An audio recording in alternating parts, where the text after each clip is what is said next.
Hey beautiful friends, it's Carissa here with this high-speed hair dryer that I am really excited to try out. It's super cute too. I love the blue color of it. So this is what it looks like in here. You have your cord. It plugs directly into the wall. Nice long cord so you can take it wherever you want to carry it. And this is what the hair dryer looks like. You've got your buttons to turn on and off.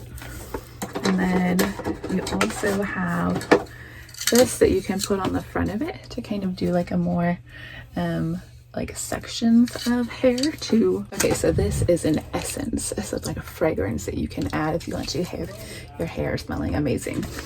On here it shows you that you have 4 different airflows. So you've got the red, which is the hot air, you have green, which is cool air, and then you have yellow and orange, which is like a warm or cool and hot. So I'm gonna wait after I shower. I will try it out so you can see everything about it, how it looks, all of that good stuff.